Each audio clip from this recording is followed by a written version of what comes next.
Kalau sakinah, ya, itu artinya ketenangan yang dilahirkan setelah tuntasnya persoalan dilalui.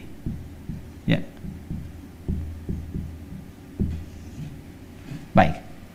Bukankah saat ujian itu merasakan tegang, kadang gelisah, ya?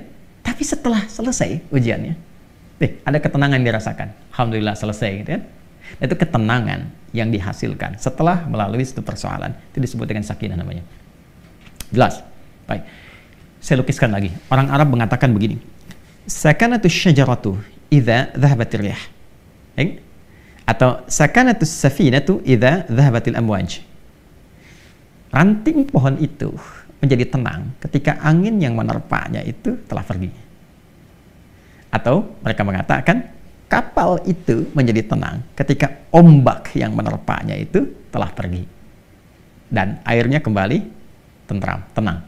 Nah, ketenangan yang telah melalui perombang-ambingan, diombang-ambingkan ombak, pohon diterpa, naik, turun, kiri, kanan, begitu. Setelah kemudian dia tenang lagi, ya, apa yang terjadi? Nah, ketenangan itu yang disebut dengan sakinah.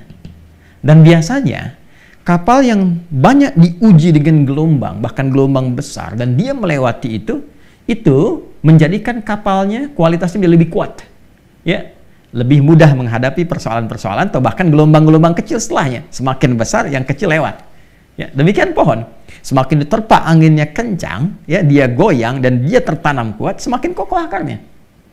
Jadi ketenangan itu bukan sekedar melahirkan ketenangan setelah gelombangnya lewat, tapi setelah itu melahirkan satu kemantapan yang dengan itu bisa mengatasi persoalan-persoalan kecil di kemudian hari atau siap untuk menghadapi tantangan lebih besar di kemudian yang lainnya.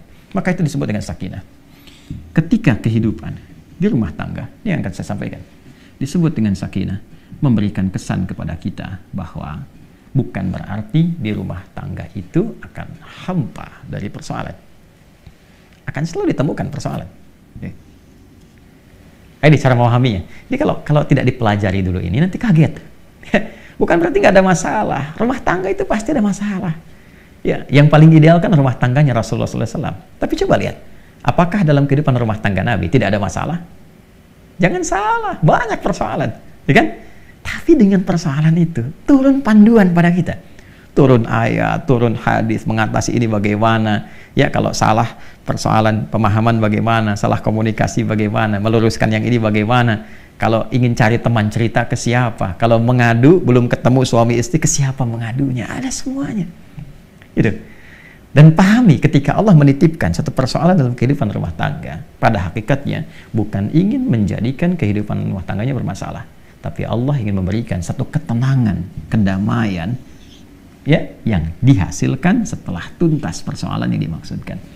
Makanya kehidupan rumah tangga kan kalau sudah masalahnya tuntas lebih tenang dari sebelumnya kan, ya, dan dahsyatnya lebih mengerti tentang sifat-sifat pasangan atau dalam keluarga. Setelah itu punya ilmu yang baru, punya pengetahuan yang baru, masukan yang baru, ilmu yang baru untuk mengatasi tantangan berikutnya. Itu dahsyatnya. Tapi problemnya begini, bagaimana cara kita bisa mengatasi persoalannya dengan mudah? Karena tidak sedikit masalah-masalah kecil di rumah tangga, ya kan, bisa menjadi besar dan menyebabkan persoalan serius ketika, maaf, seseorang tidak mengetahui cara menyelesaikannya. Yang ditampilkan kadang-kadang, ya, boleh jadi egonya. Yang ditampilkan kadang-kadang boleh jadi statusnya, bahkan juga hartanya, kedudukannya, dan sebagainya. Itu bukan solusi, teman-teman. Sepanjang ditampilkan kemampuan kemanusiaannya, maka sifat manusia selalu ingin bertahan dengan apa yang dimilikinya. Suami bicara A, istri bicara B. Ya, ayah bicara A, anak pun bicara B. Demikian seterusnya. Maka yang terbaik adalah kita mesti menanyakan kepada pengatur segalanya. Ini. Ya, maka ketika dikembalikan, nih, sakinah itu kan sifat jiwa. Ya kan? Ketenangan itu kan sifat jiwa. Ingat, ketenangan itu bukan sifat fisik. Ya, pikiran itu biasa, ya. Pikiran itu bekerja terus, berpikir itu terus, nggak berhenti, berpikir. Apa yang memberikan kegelisahan dan ketenangan pada pikiran? Jiwa. Jadi perintahnya di sini semua dalam jiwa kita. Kalau dia gelisah berarti dari nafsu, ya kan? Kalau dia tenang, nyaman berarti dari takwanya. Itu di jiwanya. Jadi pikiran itu normal saja.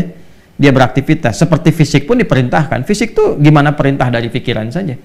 Ya. Nah, apa yang memerintahkan pikiran dan mengisinya untuk mengarahkan apa yang harus dilakukan itu, maka itu dari jiwa. Maka itu saya sering katakan, jiwa yang tenang akan melahirkan pikiran yang cemerlang dan aktivitas yang membahagiakan. Itu poinnya. Boleh bikin status tuh. Ya. Nah, balik ke sini. Karena ketenangan sifat jiwa, yang punya jiwa siapa? Yang punya nafas siapa? Allah. Ya. Makanya sering kita katakan kan, ya, mengikuti doa Nabi sallallahu alaihi wasallam, ya muqallibal qulub, ya, tsabbit qulubana ala dinik, ala iman. Wahai Allah yang mengetahui keadaan hati kami, gitu kan? Yang membolak-balikkan hati, yang memberikan kedamaian pada jiwa, berikan kami kemantapan dalam jiwa kami untuk menaati ketentuanmu, untuk beriman kepadamu, untuk konsisten pada dinmu. Ini poin ini. Nah, sekarang bagaimana caranya kita bisa belajar untuk menenangkan jiwa sebelum menghadapi persoalannya? Ini poin besarnya. Jadi ada orang-orang tertentu yang Allah berikan ketenangan paripurna dalam jiwanya, sehingga ketika dihadapkan pada masalah itu, dia bisa menyaring persoalannya, menjadikannya lebih kecil. Dan yang paling dahsyat, jadi ringan masalahnya sebelum dihadapi. Bukan nggak punya masalah. Boleh jadi masalah yang sama, bagi orang lain besar, bagi dia tinggal senyum selesai. Itu poinnya. Jadi bukan nggak punya masalah, masalah dia ada. Cuma dikecilkan oleh Allah kadarnya, sehingga dengan kelapangan hatinya, itu menjadi kecil. Jadi kalau Anda punya cawan, teman-teman, ya, cawannya besar, apa saja Anda bisa masukkan dan jadi kecil di situ. Tapi kalau cawannya kecil, ya, yang kecil pun jadi besar. Garam sedikit itu asin semua. Nah, ada orang-orang yang jiwanya dilapangkan oleh Allah, sehingga ketika dia menghadapi satu persoalan, perbedaan dengan pasangannya misalnya, ya kan? Melihat keadaan anak dan sebagainya, dia bisa melihat dengan hikmah. Allah lapangkan keadaan hatinya. Kenapa begini?